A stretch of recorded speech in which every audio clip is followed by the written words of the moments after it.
మన భారతదేశ చట్టాల్లో కొంతమందిని కొన్ని గ్రూప్స్ ని వల్నరబుల్ సెక్షన్స్ గా భావిస్తాం. ఉదాహరణకి డొమెస్టిక్ వైలెన్స్ యాక్ట్ ఉందనుకోండి. చాలా మంది అడిగే క్వశ్చన్ ఏంటంటే గృహహింస అమ్మాయిలకైనా అబ్బాయిలకు ఉండదా అని చెప్పి. కానీ గృహహింస చట్టం అనేది అమ్మాయిలకు ఫేవర్ గానే ఉంటుంది, అది అమ్మాయిల కోసం చేసింది. అదే విధంగా ఇంతకుముందు మనకి సెక్షన్ 497 ఆఫ్ ఐపీసీ ఉండేది. అడల్టరీ అంటే ఒక పెళ్ళైన ఆవిడ ఒక స్ట్రేంజర్ తో, భర్త కాకుండా ఇంకా వేరే వ్యక్తితో వివాహేతర సంబంధం ఉంటే ఆవిడని విక్టిమ్ గా భావిస్తారు. బయట వ్యక్తికే పనిష్మెంట్ అన్నమాట. ఇప్పుడు ఆ పనిష్మెంట్ తీసేశారు జోసెఫ్ షైన్ కేసులో. కాకపోతే చట్టాలన్నీ కొన్ని వల్నరబుల్ సెక్షన్స్కే. అలానే పాక్సో చట్టం ఉంది, protection of children from sexual offences act. ఈ చట్టం కింద పిల్లల్ని వల్నరబుల్ సెక్షన్స్ గా తీసుకొస్తారు. అది జెండర్ న్యూట్రల్ లా, పిల్లలంటే అబ్బాయిలు కావచ్చు అమ్మాయిలు కావచ్చు. మొత్తం యాక్ట్ లో సెక్షన్ 2D అనే ఒక సెక్షన్ ఉంది. ఆ సెక్షన్ ప్రకారం చైల్డ్ అంటే ఎవరు? చైల్డ్ అంటే 18 సంవత్సరాల కన్నా తక్కువ ఉన్న వాళ్ళని చిల్డ్రన్ గా భావిస్తారనమాట. ఆ సెక్షన్ ప్రకారం Madras high court Vijayalakshmi versus state representatives అనే కేసులో ఈ సెక్షన్ ని అంటే చైల్డ్ డెఫినేషన్ ని పునరాలోచించాలి, రీడిఫైన్ చేయాలని చెప్పింది 18 సంవత్సరాల నుంచి 16 సంవత్సరాలకి. అదే విధంగా కర్ణాటక హైకోర్టు కూడా ధార్వాడ్కి సంబంధించిన ఒక బెంచ్ ఒక కేసులో ఇదే రకమైన ఆలోచన చెప్పింది అనమాట. అంటే ఏంటి అంటే చిన్నపిల్లలు అంటే 18 సంవత్సరాల కన్నా తక్కువ వయసున్న పిల్లలు ఈ మధ్య కాలంలో చాలా సందర్భాల్లో కాన్సెన్షువల్ సెక్షువల్ రిలేషన్షిప్ లోకి దిగుతున్నారు. ఆ టైంలో ఇది రేప్ అని చెప్పి, సెక్షువల్ అసాల్ట్ అని చెప్పి, అగ్రవేటెడ్ సెక్షువల్ అసాల్ట్ అని చెప్పి తర్వాత దీనిపైన కేసులు రిజిస్టర్ అవుతున్నాయి. అంటే కాన్సెన్షువల్ సెక్షువల్ రిలేషన్షిప్ అనేది అన్ని ఒక క్రిమినాలిటీ కింద తీసుకొస్తున్నారనమాట. అయితే పిల్లలు వల్నరబుల్ సెక్షన్ కదా, వాళ్ళకి ఏం చేస్తారో వాళ్ళకి తెలీదు.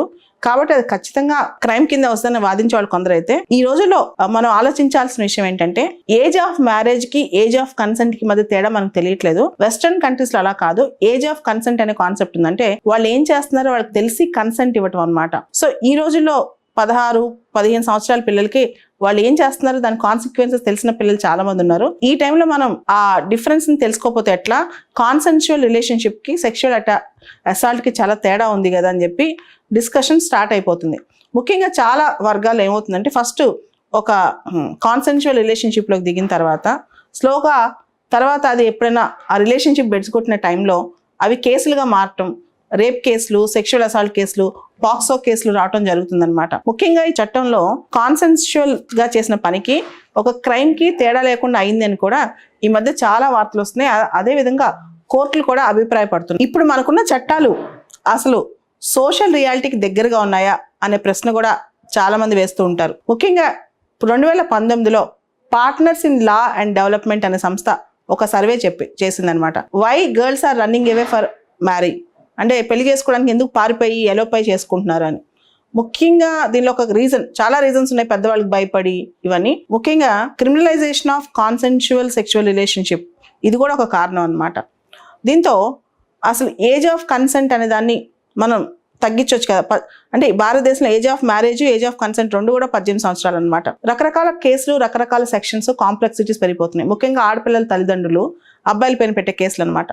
ఉదాహరణకి సెక్షన్ 366 ఆఫ్ ఐపీసీ, అది kidnapping or abduction with the intention of marrying, ఈ సెక్షన్ పెడుతున్నారు.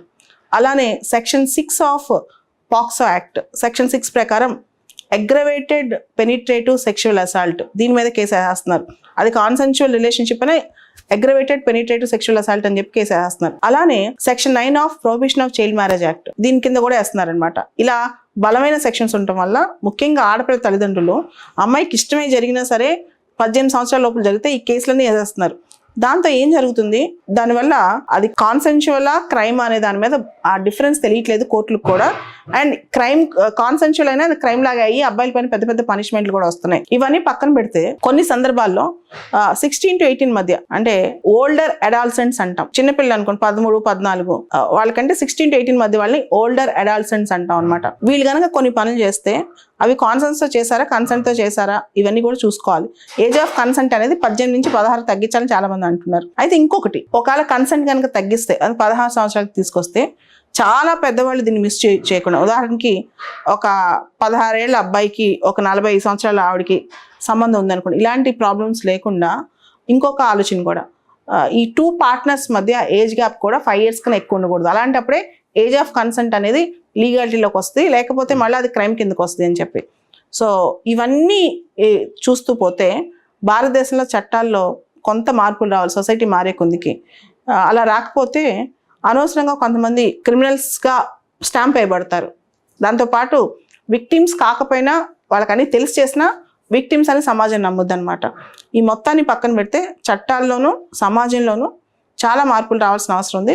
మన వ్యవస్థలు ఏవైతే మన ప్రాపర్ సిస్టమ్స్ మనం డెవలప్ చేసుకున్నామో వాటిని మనమే కూల్చకుండా ఉంటే మంచిది. పాక్సో యాక్ట్ యొక్క విశిష్టత ఏంటంటే ఎవరైతే ఇలా జరుగుతుందని గమనిస్తారో తెలుసుద్దో వాళ్ళు కూడా అది కనుక అథారిటీస్కి రిపోర్ట్ చేయకపోతే, అంటే ఒక చైల్డ్ సెక్షువల్ అబ్యూస్ జరిగినప్పుడు ఎవరికైనా తెలిసినప్పుడు వాళ్ళు అథారిటీస్ రిపోర్ట్ చేయకపోతే వాళ్ళు కూడా పనిషబుల్ అనమాట. దాంతోపాటు పాక్సో చట్టం గురించి చాలామందికి అవగాహనే లేదు. 18 సంవత్సరాలు తక్కువ పిల్లలతో ఇలా పనిచేస్తే ఇటువంటి చట్టాలు భయంకరమైన శిక్షలు విధిస్తాయని కూడా తెలియదు అనమాట. సెక్షన్ 6 ఆఫ్ పాక్సో చట్టం కనుక ఇంప్లిమెంటేషన్లో అంటే దాని కనుక అట్రాక్ట్ అవుతే more than 7 years పనిష్మెంట్ ఉంటుంది పెనిట్రేటివ్ సెక్షువల్ అసాల్ట్ కనుక జరిగితే. సో ఈ చట్టం గురించి అవగాహన తీసుకురావడం కూడా అంతే అవసరం. చాలా ముఖ్యంగా చిన్నపిల్లలు కూడా అంటే 10-11 సంవత్సరాల తర్వాత నుంచి దీని మీద పూర్తి స్థాయిలో సబ్జెక్టులో అవగాహన అవసరం అనమాట.